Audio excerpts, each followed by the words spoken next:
Prima operațiune constă în realizarea gropii, groapa de plantare. Groapa de plantare se recomandă a fi proporțională cu cel puțin cu mărimea rădăcinii puietului. Recomandat este să fie de cel puțin 40 lată și 40 de centimetri. În urmare vom începe să realizăm groapa. Am observat că mulți voluntari vor încerca să facă așa. Nu, niciodată nu facem așa. Ne propunem, spre exemplu, dacă ne propunem să facem groapa aici, să realizăm groapa aici, o abordăm din 4 laturi diferite, da? Inserăm puțin prisma, apoi scoatem partea asta de pământ, o punem în lateral, apoi începem și lățim groapa, o lățim pe 2 laturi la început, și pe aia, și pe patra, scoatem tot pământul.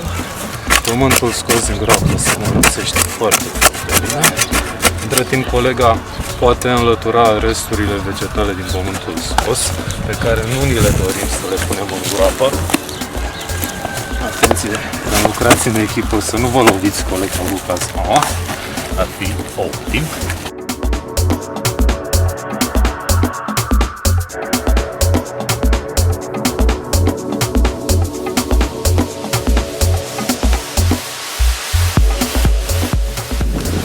De cele mai multe ori, de fapt întotdeauna, va rămâne puțin pământ pe fundul gropii. Îl tasăm superficial cu piciorul. Ne asigurăm să nu fie resturi vegetale. Sunt câteva rădăcini mici acolo de la ceilalți arbori, arbuși din preajmă. Le lăsăm în pace. Colega poate să pună deja puietul. Până să punem puietul, ne asigurăm că acesta este bine îngropat. Și anume, orice puiet trebuie îngropat cu 2 cm deasupra coletului. Coletul reprezintă această zonă de tranziție dintre rădăcină și tulpină. Practic este partea cea mai importantă a puietului. Până urmare, trebuie îngropat cu aproximativ 2 cm deasupra coletului. Practic în dreptul degetelor minte. Sper că se observă foarte bine. Ok, colega o să pună puietul în groapă pe centrul gropii și ne asigurăm că respectăm ceea ce am zis. Dacă vin cu pământ până aici, observați că este la aproximativ 2-3 cm deasupra coletului, deci este în regulă. Sper pe colega să treacă pe partea cealaltă. Eu voi lua pământ, ea va încerca să nu-l miște de pe centru. Da? Pun puțin pământ, scot resturile vegetale, ea îl ține în timp ce eu tasez. Deci îl tasăm, este foarte importantă operațiunea de tasare, să nu rămână aer în preajma rădăcinii. Și tasăm energic, fără frică, pe rădăcina, nu se întâmplă așa ceva. Poți să dai drum acum, că stă sigur. Deja l-am tasat în partea asta inferioară. Continuăm să mărunțim pământul. Poți să-i mai ții puțin de vârf, te rog frumos. Așa. Recomandă 2-3 operațiuni de tasare. Eu, prin experiența mea aproape, vă recomand 3. Tasăm puternic, energic. Da? Acum, sigur, va sta fără niciun suport. Continuăm să punem pământ cât mai mărunțit. Colega poate să scoată resturile vegetale. De ce nu punem resturi vegetale?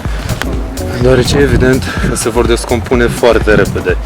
Se descompun foarte repede, e clar că va rezulta un aer, un spațiu.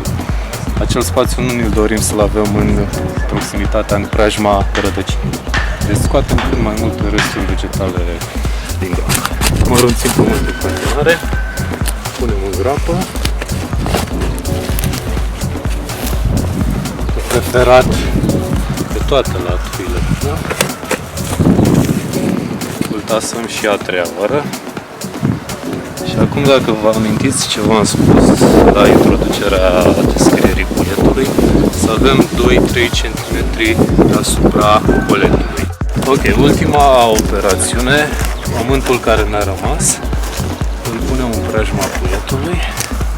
Da? Atenție să nu lovim, avem un puiet mic. Iar la final tasăm superficial, nu la fel de energic ca precedentele 3 dăți. De ce nu la fel de energic? Pentru că ploile care vor veni vor tasa pământul suficient de tare. De preferat, în zonele aride, să realizăm o porțiune concavă în jurul puietului. Din simplul motiv ca apa să stea cât mai mult în preajma puietului, să nu se piardă.